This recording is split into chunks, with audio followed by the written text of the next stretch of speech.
అందరికీ హాయ్ అండి. Welcome back to my channel Rohini Kotyada. ఇంట్లోనే సింపుల్గా పూరి ఎలా తయారు చేసుకోవాలి, మైదా పిండి వాడకుండా గోధుమ పిండితో పూరి ఎలా చేసుకోవాలి, మెత్తగా హోటల్లో వచ్చే విధానంగా ఎలా వండుకోవాలో చూద్దాము. బయట అయితే మైదా పిండిలోని ఎక్కువ తిని సోడా, బేకింగ్ సోడా ఉంటుంది కదా, అది వేసేసి వండుతారు. కానీ మనం అలాంటివి చేయకుండా గోధుమ పిండితో పూరి ఎలా తయారు చేయాలి, మెత్తగా హోటల్లో వచ్చేటట్టు చూద్దాం. ఫస్ట్ గోధుమ పిండి తీసుకొని అందులో ఒక చిన్న టీ స్పూన్తో పంచదార, చిన్న చిటికెడు సాల్ట్, కొద్దిగా ఆయిల్ వేసుకొని ఈ మూడు మొత్తం ఇవన్నీ మిక్స్ అయినట్టు కలుపుకోవాలి. బాగా కలుపుకున్న తర్వాత ఎక్కడ ఆయిల్ బాగా పిండి అంతటికి పట్టేటట్టు కలుపుకోవాలి. ఇప్పుడు ఏం చేయాలంటే కొద్దిగా వాటర్ వేసుకుంటూ పిండిని ఒకేసారి ప్రెస్ చేసి మెత్తగా కలిపేకుంటాను. మనం ఏం చేయాలంటే కొద్దిగా వాటర్ వేసుకుంటూ వేలుతోనే అలా కలుపుకుంటూ ఉండాలి. ఇలా వేలుతోనే అనుకుంటూ పూరి పిండిని ఏం చేయాలంటే కలుపుకుంటూ ఉండాలి. వాటర్ ఎంత సరిపోతుందో చూసుకుంటూ ఉండాలి. కొద్దిగా ఒకేసారి వాటర్ వేసేసుకుంటే పూరి పిండి పలుచగా అయిపోతుంది.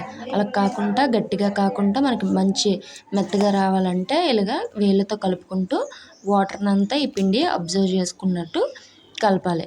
కలిపిన తర్వాత దీన్ని ఏం చేయాలంటే మనం ఎప్పుడు పూరి చేసినా చపాతీ చేసినా పిండి అనేది మొదటగా మనం నానబెట్టుకోవాలి.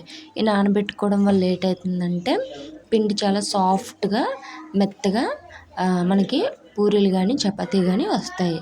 తర్వాత ఈ పూరి పిండిని ఇలా మూత పెట్టి ఒక గంట సేపు పక్కన పెట్టేయాలి.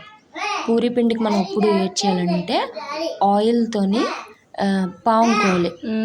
చపాతీకి అయితే పిండి వేసుకుంటూ చపాతీ పాముకుంటాం, కానీ పూరికి అలా కాకుండా ఆయిల్ వేసుకొని పాముకోవాలి.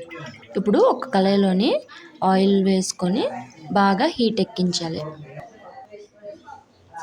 బాగా హీట్ ఎక్కిన తర్వాత ఈ పూరీలు పాముకున్నాం కదా, వాటిని వేసేసుకొని నెమ్మదిగా కలుపుకుంటూ ఇటుపక్క తిప్పుకుంటూ కలుపుకోవాలి.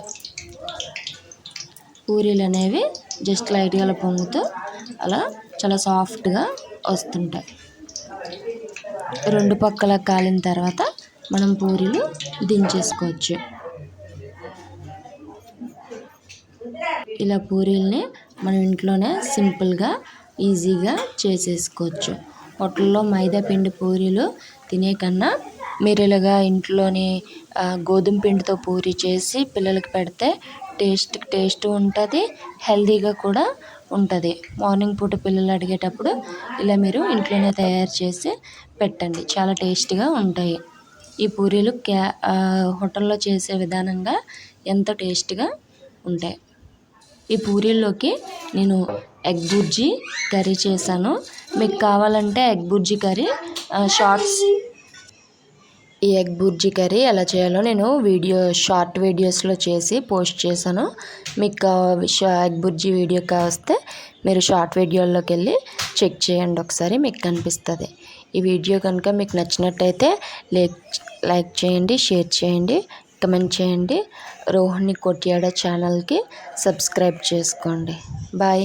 మరొక కొత్త వంటకంతో మళ్ళీ కలుస్తా.